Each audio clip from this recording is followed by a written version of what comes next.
अस्सलामुअलैकुम students. Nuclear physics course series के lecture number 27 में आप सबको खुशामदीद। आज हम लोग एक बहुत ही इंटरेस्टिंग टॉपिक कवर करने जा रहे हैं और वो है प्रेशराइज्ड वाटर रिएक्टर, जिसे हम आम जबान में PWR भी कहते हैं। तो चलिए देखते हैं कि आज की इस सफ़र में हम क्या क्या सीखने वाले हैं। हम शुरू करेंगे इस बात से कि आखिर ये PWR होता क्या है। फिर हम इसके इम्पॉर्टेंट पार्ट्स यानी अहम अज्जा को डिटेल में देखेंगे। उसके बाद हम समझेंगे कि इससे बिजली बनने का पूरा प्रोसेस क्या है। फिर हम इसके फ़ायदे और नुकसान यानी प्रोज एंड कॉन्स पर बात करेंगे और एंड में इसका आमना सामना कराएंगे इसके cousin reactor boiling water reactor से। तो सबसे पहला सवाल जो जहन में आता है, आखिर ये प्रेशराइज्ड वाटर रिएक्टर या PWR है क्या चीज़? चलिए इसको आसान लफ्ज़ों में समझते हैं। देखिए, PWR का पूरा राज इसके नाम में ही छुपा है, प्रेशराइज्ड। इस रिएक्टर में पानी को इतने ज़बरदस्त, इतने हाई प्रेशर के नीचे रखा जाता है, और मैं बात कर रहा हूँ बहुत हाई प्रेशर की, कि पानी 320 डिग्री सेल्सियस जैसे टेम्परेचर पर भी उबलने का नाम नहीं लेता। और यही सुपर प्रेशराइज्ड पानी दो बहुत अहम काम करता है। ये कूलेंट भी है और मॉडरेटर भी। तो सवाल ये है कि ये ना उबलने वाला जादू होता कैसे है? इसके पीछे एक बहुत ही क्लेवर डिज़ाइन है। आप इसको बिल्कुल एक डबल बॉयलर की तरह समझ सकते हैं, जैसे कुकिंग में इस्तेमाल होता है। यहाँ दो बिल्कुल अलग अलग पानी के सर्किट्स हैं। एक है प्राइमरी लूप, इसमें रेडियो एक्टिवली गर्म पानी कोर से गुजरता है लेकिन उबलता नहीं। फिर ये अपनी सारी गर्मी एक दूसरे सर्किट को दे देता है, जिससे हम सेकेंडरी लूप कहते हैं। इस दूसरे लूप का पानी फिर उबलता है और स्टीम बनाता है, जो टर्बाइन चलाती है। इसका सबसे बड़ा फायदा, रेडियो एक्टिव पानी हमेशा आम पानी से अलग और महफूज रहता है। अच्छा, अब जब हमने बेसिक कॉन्सेप्ट समझ लिया है, तो चलिए इस रिएक्टर के अहम हिस्सों को, इसके की कंपोनेंट्स को एक एक करके देखते हैं। किसी भी रिएक्टर का दिल, उसकी जान, उसका कोर होता है। यही वो जगह है जहां सारा एक्शन होता है, जहां न्यूक्लियर एनर्जी रिलीज होती है। इस कोर के अंदर आपको मिलेंगी फ्यूल रॉड्स, जो इनरिच्ड यूरेनियम डाइऑक्साइड से बनी होती हैं। ये जो फ्यूल है, इसको तकरीबन 3 से 5% तक U-235 पर इनरिच किया जाता है, और हिफाजत के लिए हर रॉड को एक मजबूत जिरकोनियम एलॉय की क्लैडिंग यानी कवर में लपेटा जाता है। तो ये ज़बरदस्त एनर्जी आती कहाँ से है? ये आती है आपसे पहले भी डिस्कस किए गए फिजन रिएक्शन से। सोचो, एक न्यूट्रॉन तेजी से आता है, U-235 के न्यूक्लियस से टकराता है और बैम, वो न्यूक्लियस दो छोटे टुकड़ों में टूट जाता है। लेकिन यहाँ बात खत्म नहीं होती।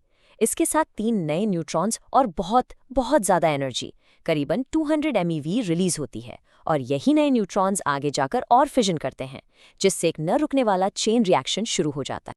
अच्छा, इस चेन रिएक्शन को कंट्रोल में और आगे बढ़ाने के लिए एक मॉडरेटर की ज़रूरत होती है।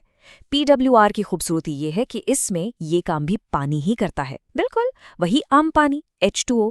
ये पानी दो काम एक साथ करता है। पहला, ये फिशन से निकलने वाले तेज़ रफ्तार न्यूट्रॉन्स को स्लो डाउन करता है, उन्हें सुस्त करता है, ताकि वो आगे फिशन कर सके। और दूसरा, ये कोर में पैदा होने वाली ज़बरदस्त गर्मी को जज्ब करके यानी अब्जॉर्ब करके आगे ले जाता है। तो ये मॉडरेटर भी है और कूलेंट भी। तो पानी ने गर्मी जज्ब कर ली, अब इस गर्मी का क्या होगा? यहाँ पिक्चर में आता है स्टीम जनरेटर। इसको आप एक बहुत बड़ा हीट एक्सचेंजर समझ लें। याद है वो 2 लूप्स? यहाँ प्राइमरी लूप का सुपर हॉट रेडियो एक्टिव पानी सेकेंडरी लूप के ठंडे नॉन रेडियो एक्टिव पानी को अपनी सारी गर्मी दे देता है। नतीजा, सेकेंडरी लूप का पानी फौरन उबलकर हाई प्रेशर स्टीम बन जाता है। इतनी एनर्जी, इतना बड़ा चेन रिएक्शन, इसको काबू में कैसे रखते हैं? इसके लिए इस्तेमाल होती हैं कंट्रोल रॉड्स। ये खास रॉड्स होती हैं जो बोरॉन या टैडमियम जैसे मटेरियल से बनती हैं। ये मटेरियल न्यूट्रॉन्स को खा जाता है यानी एब्जॉर्ब कर लेता है।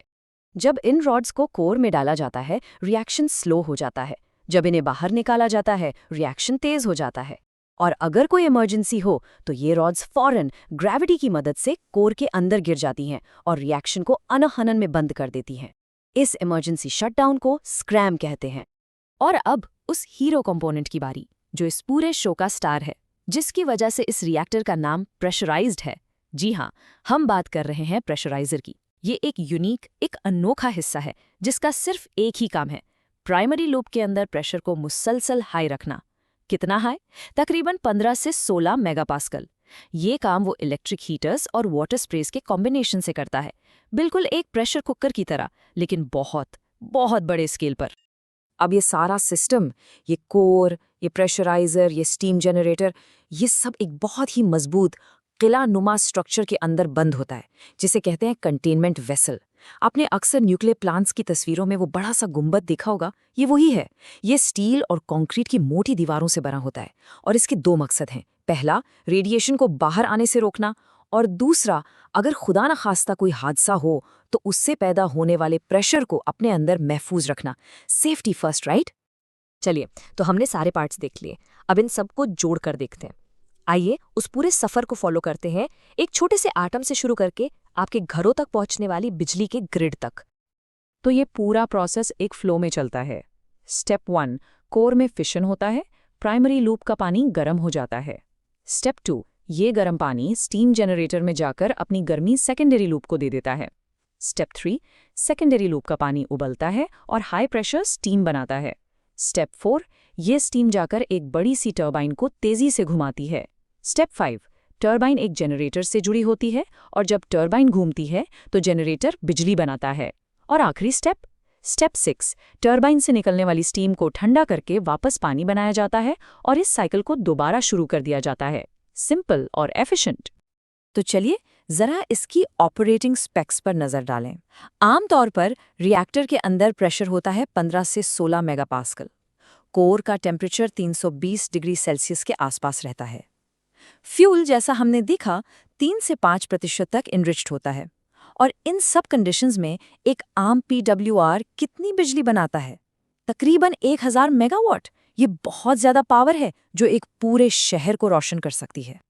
अच्छा, अब तक हमने देख लिया कि PWR क्या है और ये काम कैसे करता है। लेकिन हर टेक्नोलॉजी की तरह इसके भी कुछ फायदे हैं और कुछ नुकसानात। चलिए अब इसका एक बैलेंस रिव्यू करते हैं। इसके फायदे पर आने से पहले एक हैरानकुन बात, क्या आप जानते हैं कि ये डिज़ाइन कितना आम है?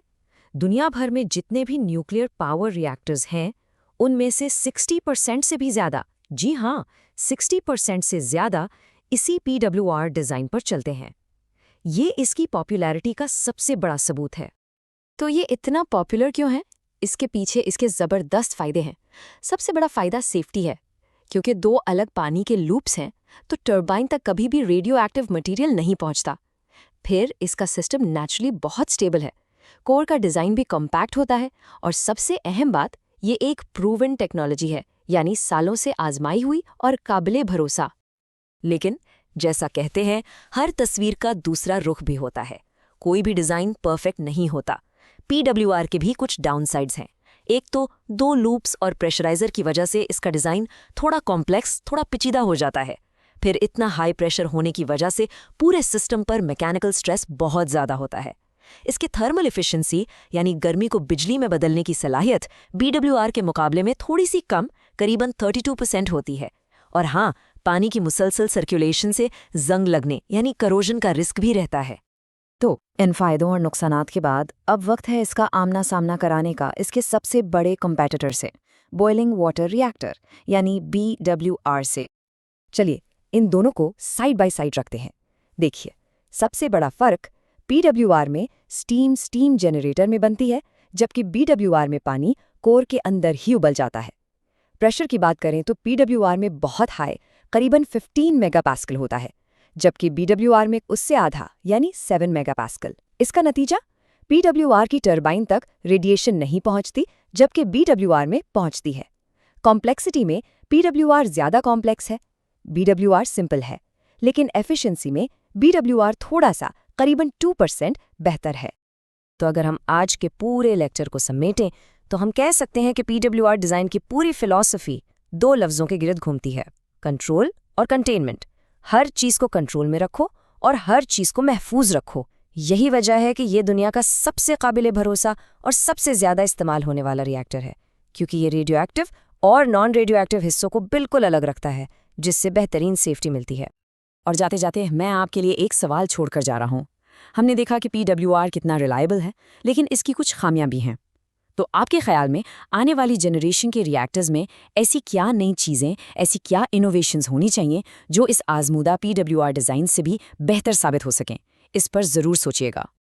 तो प्रेशराइज्ड वाटर रिएक्टर पर हमारा आज का सेशन यहीं पर ख़त्म होता है।